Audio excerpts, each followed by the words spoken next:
Mercy Village Church, happy Easter. It's almost over, but I wanted to get on here. I mean, how do you process days like this, right? Weekends like this? Um, the reality is, and I said something like this earlier in the week, but like the reality is that these truths that we celebrated today are true every single day, every single moment.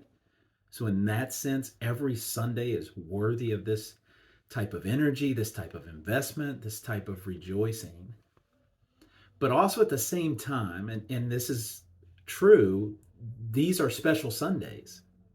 And so, like, how do you make that congruent? Well, you just take what God gives us and what God has given us every single Easter at Mercy Village Church, and we've done 3 of them now, have been blessing upon blessing upon blessing. But here's what I'm most struck by, that today I saw the body of Christ work. On Friday, I saw the body of Christ work. I'm not going to start naming anybody. I always make that mistake. There's too many names to be counted. But in particular, those on Friday who showed up early and those who stayed late, and to everyone who participated in making that happen. Thank you. And then today, in particular, those who showed up early and those who stayed late, but truly everyone who participated in making it happen. Thank you. We ministered, we're guessing, to 175 people on Friday night. And today we ministered to around 180 people. And we had our first public gathering less than 2 years ago. I spent the weekend with Pastor Dan, who gave our benediction at the end.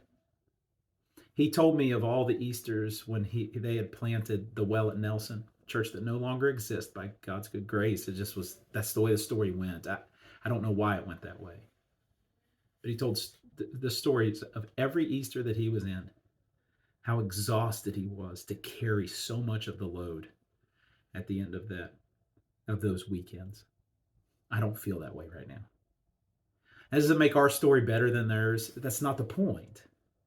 The point is I'm filled with gratitude. I can't express it. Uh, like it's wild. I can't impress upon you how wild it is that a church this young, this new, would have the buy-in and the intentionality to see that this is stuff. So many of you lifted and carried so much to see this happen. And then, you know what's under that though? Not pride in ourselves, but thankfulness to Jesus for being so good to us and giving us these opportunities.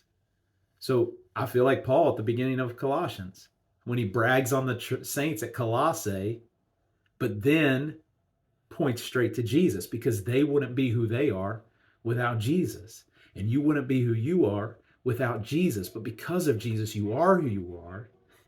And I could not be more overwhelmed with gratitude right now than I am. So I guess I've said it 1,000 times, but thank you, thank you, thank you. I am so blessed to be the pastor of you guys. I mean, beyond words. There have been so many things that have happened today. I still can't wrap my brain around it. I'm filled with gratitude. I love you guys. He is risen. He is risen indeed. Might this continue to transform our lives at every level. I'm praying for you all this week. I pray that the resurrection of Jesus just carries us through this week to come. I'll talk to you guys later. I love you. I'm so happy. Happy Easter.